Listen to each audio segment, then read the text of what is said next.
मैं सतदेव प्रसाद शिक्षक। आइए आप सबों का एसपी मोटिवेशनल पोएम में स्वागत है। आप सब्सक्राइब कर दें एवं घंटी दबाकर ऑल पर सिलेक्ट कर दें ताकि मेरे द्वारा लिखी गई शैक्षणिक, नैतिक और मोटिवेशनल कविता आप तक पहुंचता रहे, साथ ही साथ 12वीं की हिंदी भी पहुंचता रहे। और मैं आपसे यह कहना चाहूंगा, होनहार में परिलक्षित होते अरे सारे गुण ही वीर के सदैव ही आगे बढ़ते जाते, अंधकार को चीर के। तो आइए आज मुझे पढ़ना है अधिनायक, जिसके कवि हैं रघुवीर सहाय। अधिनायक एक ऐसा शब्द है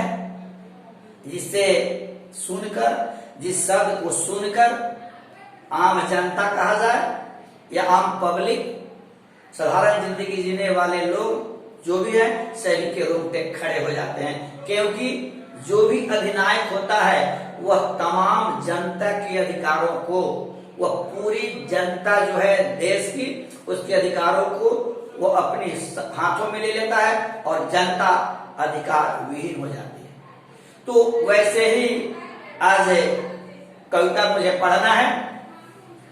इस अधिनायक कविता के माध्यम से हमें रघुवीर सहाय जी यह संदेश देना चाहते हैं कि चुनाव के बाद जब देश आजाद हुआ, आजादी की लड़ाई लड़ी गई, देश आजाद हुआ और जब चुनाव हुआ तो जो सत्ता में लोग आए, जो जिस सरकार में जो आए, वही लोग जिन लोगों ने जनता को यह भरोसा दिलाया था कि मैं आपकी प्रगति के लिए हर पल तैयार रहूंगा, आपकी प्रगति के लिए मैं सदैव ही काम करूंगा, और लोगों को यह विश्वास दिलाया था कि जहां आपका पसीना बहेगा वहां मेरा खून बहेगा, जहां आपका खून बहेगा वहां मेरा पूरा परिवार समर्पित रहेगा। वही नेता आज चुनाव जीतने के बाद वे सभी बदल गए।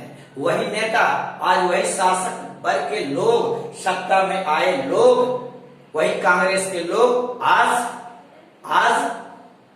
अधिनायक बन गए हैं। और कांग्रेस का नाम इसलिए कवि ने रखा, उस समय जिस समय कवि ने यह कविता लिखी उस समय कांग्रेस की सत्ता थी, कांग्रेस की यहाँ सरकार थी। यानी उन्हें कहने का भाव है कि जो सत्ता में लोग आए वही लोग जनता के जो पोषक होना चाहिए वही पोषक ही आज शोषक बन गया है। इसलिए कवि आज काफी दुखी है, आज कवि पीड़ित है, आज कवि मर्माहत है, क्योंकि वह भोली जनता जो गुलामी के समय भी दबी रही, उसका भी शोषण किया गया और आजादी के बाद भी उसकी समस्या ज्यों की त्यों पड़ी हुई है। इसलिए आज कवि काफी दुखी है। इस कविता में एक हरिचरण नाम का व्यक्ति है, उसको हरचरना कहा गया है, जो इस राष्ट्रीय पर्व के अवसर पर वह आता है, भाषण देता है, लेकिन वह सत्ता पक्ष के लोगों के ही पक्ष में वह भाषण देता है, क्योंकि उसे अधिकारों का अपना ज्ञान नहीं है, अपने अधिकारों का उसे आभास नहीं है, अपने अधिकारों कर्तव्यों का उसे बोध नहीं है। इसलिए वह सत्ता पक्ष के लोगों के पक्ष में वह भाषण देता है। वह इसे सत्ता में बैठे लोगों को ही वह अपना सब कुछ मानता है। इसलिए वैसे अधिनायकों को ही, वैसे नेता को ही यह जनता, यह भोली भाली जनता अपना अधिनायक मान रही है और अधिनायक मानकर ही इनका गुणगान कर रही है। तो इस कविता के माध्यम से इसमें हम लोग आगे पढ़ेंगे कि रघुवीर सहाय काफी दुखी है और इस कविता का केंद्रीय भाव क्या है अंत में हम लोग पढ़ेंगे, लेकिन हम लोग पहले छोटी छोटी बातों पर हम लोग ध्यान दें। आपसे पूछेगा कि अधिनायक कविता के कवि कौन है, तो हम लिखेंगे रघुवीर सहाय। क्या लिखेंगे? रघुवीर सहाय। क्या लिखेंगे? अगर हमसे पूछेगा अधिनायक कविता के कवि कौन है, तो क्या लिखेंगे? रघुवीर सहाय। अगर आपसे पूछे कि यह अधिनायक कविता कहां से ली गई है, किस संग्रह से ली गई है, अधिनायक कविता कहां से ली गई है, तो लिखेंगे आत्महत्या के विरुद्ध। कहां से ली गई है, आत्महत्या के विरुद्ध से, आत्महत्या के विरुद्ध से ली गई है। अगर आपसे पूछे रघुवीर सहाय किस कविता को लिखी, रघुवीर सहाय द्वारा लिखी गई कौन सी कविता है, तो हमको याद रखना है कि अधिनायक। देखा जाए लेखक कवि में और शीर्षक में बड़ा गहरा संबंध होता है, दोनों कुछ भी पूछ सकता है। अधिनायक जो पद है इसके कवि कौन है, रघुवीर सहाय। रघुवीर सहाय द्वारा लिखी कविता कौन है, लिखेंगे क्या, लिखेंगे अधिनायक। आपसे पूछेगा, ये नहीं पूछ सकता है कि रघुवीर सहाय का जन्म कहाँ हुआ था, तो लिखेंगे लखनऊ। अगर क्षेत्र की बात हो तो लखनऊ लिखेंगे, अगर राज्य की बात हो तो उत्तर प्रदेश लिखेंगे। आपसे यह भी पूछेगा कि रघुवीर सहाय का जन्म कहाँ हुआ था, तो लिखेंगे लखनऊ में। कब हुआ था, 1929 में। उनकी मृत्यु कब हुई, 1990। लेकिन यह जरूर लिखेंगे कि यह कविता कहां से ली गई है, आत्महत्या के विरुद्ध से, याद रखेंगे। आइए हम लोग छोटी छोटी बातों को पर ध्यान देते हैं, और मैं बार बार कहता हूं छोटी छोटी बातों पर ध्यान देना चाहिए। जैसे एक कंक्रीट से ही बहुत बड़ा पुल बनता है, चाहे वह हावड़ा का पुल हो, चाहे वह आगरा का ताजमहल हो, छोटे छोटे कंक्रीटों से ही बना है। मैं कहने का भाव यह है कि छोटे छोटे प्रश्न को जब याद कर लेंगे सारी समस्याओं का समाधान हो जाएगा। आइए अब पहला प्रश्न है, हरचरना कौन है, हरचरना कौन है, तो लिखेंगे हरचरना एक साधारण आदमी है, हरचरना एक साधारण आदमी है। अब आगे आपसे पूछेगा हरचरना हरिचरण का तद्भव रूप है, कवि ने कविता में हरचरना को रखा। आपसे प्रश्न आएगा कि हरिचरण न रहकर हरचरना क्यों रखा गया, हरिचरण न रख करके हरचरना क्यों रखा गया। इसका उत्तर हम लिखेंगे हरिचरण का ही तद्भव रूप हरिचरण है, यानी बिगड़ा हुआ रूप है। तो हरिचरण जो ऐसे नाम को दर्शाता है कि लगता है कि वह संपन्न हो, वो लगता है कि वह शिक्षित हो, लेकिन हरचरना एक ऐसे नाम को दर्शाता है जो फटियाली जिंदगी जीने वाला हो, गरीब हो, जिसकी आर्थिक स्थिति तंगी हो, जिसकी स्थिति परिवार की स्थिति अच्छी नहीं हो, जिसको भरपेट भोजन मिलने की स्थिति में वह परिवार नहीं हो। इसलिए हरचरना ऐसे नाम को चुना क्योंकि हरचरना से आदमी की गरीबी का बोध होता है, नाम से भी बहुत बात में ही अर्थ निकल जाता है। तो हरचरना ऐसा नाम है जो यह दर्शाता है कि वह निश्चित रूप से गरीब रहा होगा, निश्चित रूप से उसे तंगी रही होगी, निश्चित रूप से वह परिवार तबाह रहा होगा। इसीलिए कवि ने हरिचरण नाम रख करके हरचरना को चुना है। किसको चुना है, हरचरना को चुना है। अगर आपसे प्रश्न पूछेगा अधिनायक कौन है, अधिनायक कौन है, तो हम अधिनायक कौन है उसका उत्तर में लिखेंगे सत्ता में बैठे लोग। तो सत्ता पक्ष के लोग हैं, पूछेगा अधिनायक कौन है तो लिखेंगे सत्ता पक्ष के लोग, या यूं लिखेंगे सत्ता पक्ष में बैठे लोग जो गरीबों के विकास की बातें न करके, जब गरीबों के कल्याण की बातें न करके, गरीबों के हित की बातें न करके गरीबों का शोषण करने का काम करता है, उसे ही हमारे कवि इस रघुवीर सहाय ने वैसे ही व्यक्ति को क्या कहा है, अधिनायक। क्या कहा है, अधिनायक कहा है। आपसे फिर पूछेगा अधिनायक की पहचान क्या है, अधिनायक की क्या पहचान है। अधिनायक की यह पहचान है वो ऐशो आराम में जीता है, ठाठ बाट से जीता है, उसके जीवन में खुशियां ही खुशियां है, वो उसके जीवन में किसी चीज का अभाव नहीं है। जो अभाव है भोली भाली जनता के जीवन में। उसके अधिनायकों की पहचान है कि वो ऐशो आराम में जीता है, ठाठ बाट से जीता है, और उसके पास सारी सुविधाएं हैं और सभी लोग उसे गुणगान भी करते हैं।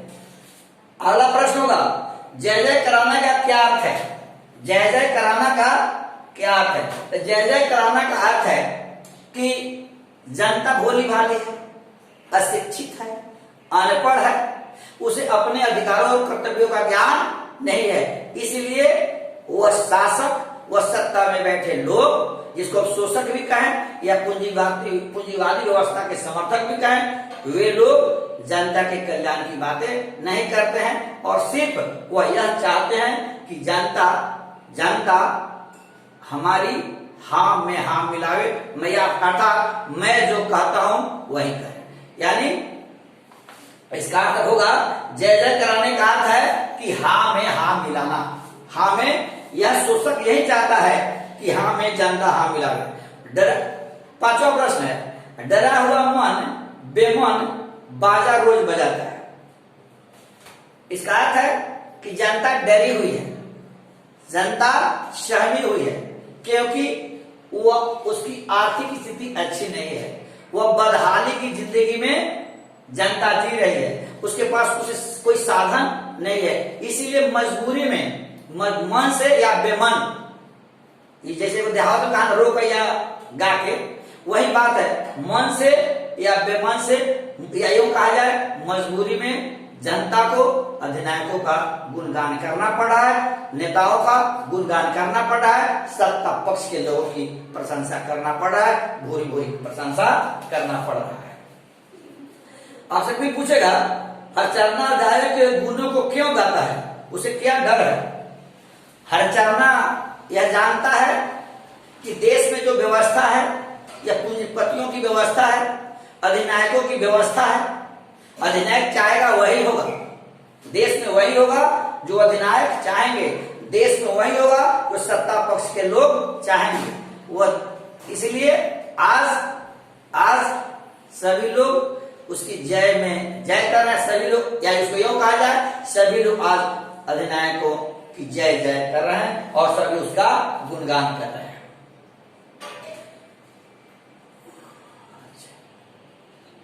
बाजा बजाना का क्या अर्थ है?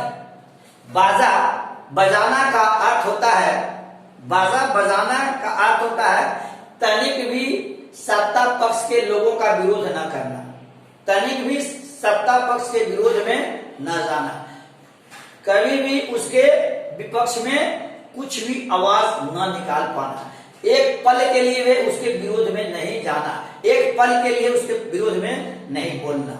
यही बाजा बजाने का अर्थ है कि जो शासक चाहता है वही करना पड़ेगा और जनता की भी व्यवस्था है, जनता की भी मजबूरियां हैं, जनता की भी यह ऐसी परिस्थितियां हैं कि वो आज जनता शासकों सत्ता पक्ष के लोगों की प्रशंसा करने के लिए आज तरह तरह की परेशानियों का सामना करना पड़ रहा है। फिर आपसे पूछेगा कौन कौन है वह जन जन मन अधिनायक, वह कौन कौन है वह अधिनायक, कौन कौन है वह अधिनायक? अगर पूछेगा कौन कौन है वह अधिनायक तो यह लिखेंगे वह कौन कौन है, वह पूंजीपति है, वह शोषक है और सत्ता पक्ष के लोग। आपसे यह भी पूछेगा कि कौन कौन है वह जनगण मन अधिनायक, कौन, आपसे यह भी पूछ सकता है कि कौन कौन शब्द का प्रयोग किसके लिए हुआ है, यह भी हो सकता है, या आपके साथ यह भी हो सकता है कौन कौन है वह जनगण मन अधिनायक। तो इस उत्तर में लिखेंगे जो लोग सत्ता पे काबिज हैं, जो लोग सत्ता में काबिज हैं वे कौन कौन है, वे मंत्री हैं, वे नेतागण हैं और पूंजीपति है। और जब कौन कौन की बात आएगी तो लिखेंगे पूंजीपति, नेता और सत्ता पक्ष के लोग। फिर आपसे अगला प्रश्न पूछेगा कि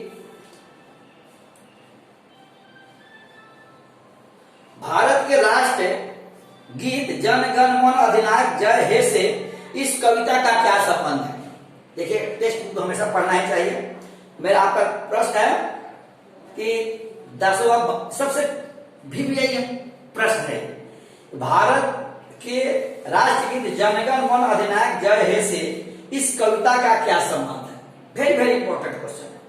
तो इसमें हम लिखेंगे कि देश तो आजाद हो चुका है, चुनाव हुआ है, देश भारत मां प्रजातंत्र के बेड़ियों से मुक्त हो गई है, चुनाव हुआ है, लेकिन जो सत्ता में जो लोग हैं, जो सत्ता में लोग हैं, उन लोगों की वजह से जो भारत की जो जनता पीड़ित है, तबाह है, जिसकी अधरों पर मुस्कान नहीं है, जो दबे कुचले हैं, फटिहाली की जिंदगी जी रहे हैं, उसके लिए इस कविता के माध्यम से कवि यह संकेत देना चाहता है कि जो सत्ता में बैठे लोगों के द्वारा इस आम जनता के लिए कोई कार्य नहीं किया जा रहा है जिससे जनता अपनी प्रगति कर सके, जनता का विकास हो। इसमें ऐसी व्यवस्था है, सत्ता पक्ष में बैठे लोग अधिनायक बन गए हैं, तानाशाह बन गए हैं, डिक्टेटर हो गए हैं, चूंकि उन्हें जनता का कोई फिक्र, जनता के कल्याण की बातें वे नहीं करते। ऐसी व्यवस्था है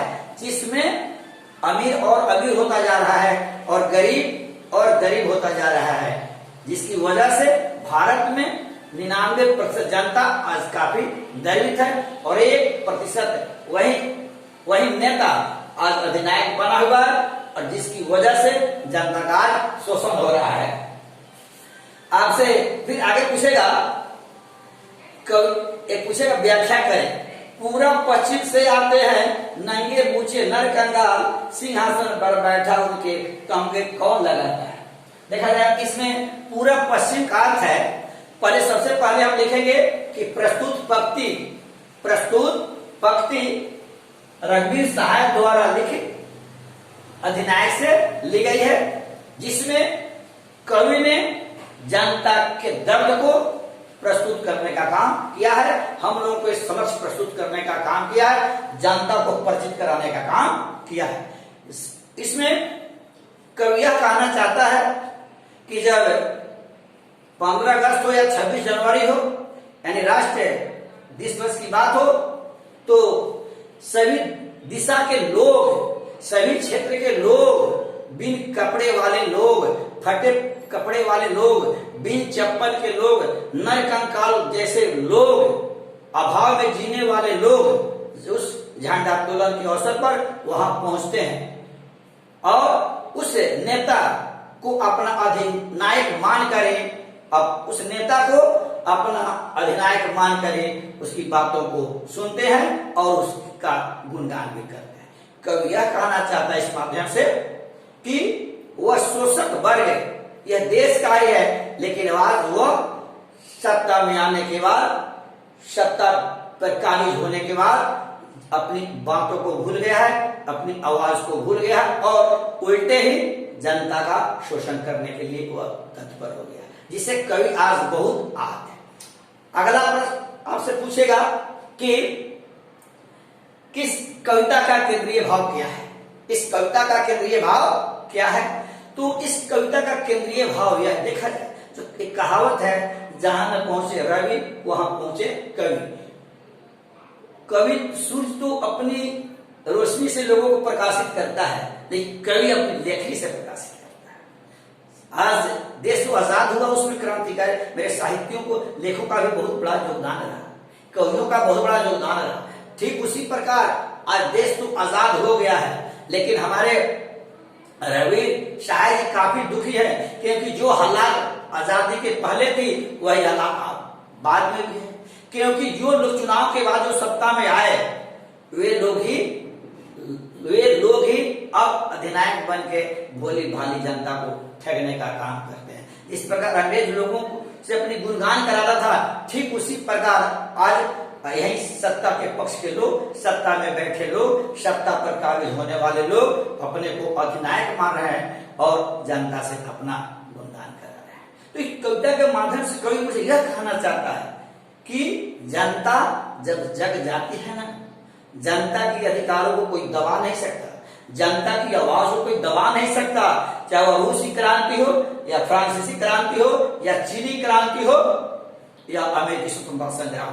क्या कोई शासक जनता की आवाज को दबा पाया? क्या नहीं, किसी में दम नहीं है कि जो जनता की आवाज को दबा सके। इसीलिए कहा जाता है क्रांति की ज्वाला और सत्य की उजाला को कभी दबाया नहीं जा सकता। क्रांति की ज्वाला और सत्य के ज्वाला को कभी दबाया नहीं जा सकता।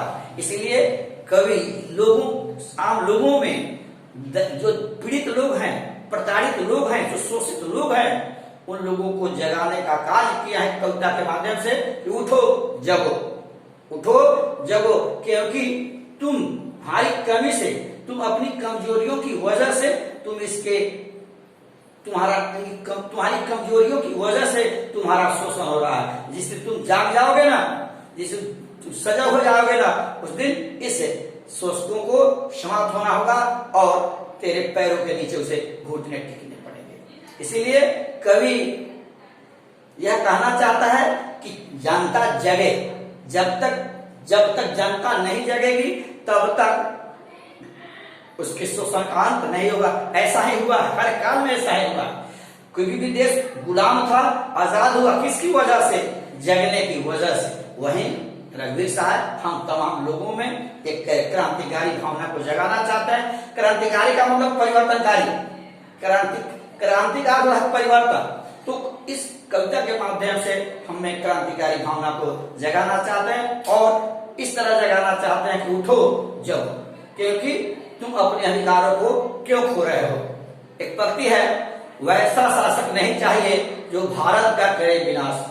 वैसा शासक नहीं चाहिए जो भारत का करे विनाश और भारत के संविधान में नहीं करे विश्वास। सत्यदेव प्रसाद शिक्षक। आइए तो मैं इन्हीं शब्दों के साथ मैं अपनी वाणी को विराम देता हूँ। जय हिंद, जय भारत। लेकिन एक मैं आपसे अब सब इसके अलावा कहना चाहूंगा, छोटे छोटे प्रश्न इसमें आएंगे कि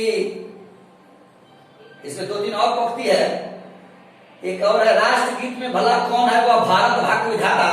इसकी व्याख्या करने के लिए 1 मिनट आपका टाइम लेंगे। राष्ट्रगीत में भला कौन है वह भारत भाग्य विधाता, फटा सूतना पहने जिसका गुण हर चरना गाता है। इसके उत्तर में लिखेंगे, सबसे व्याख्या है कि लिखेंगे व्याख्या जब भी बातें हो, तो जब भी व्याख्या की बातें हो तो हम जरूर लिखेंगे प्रस्तुत पंक्ति अधिनायक से ली गई है।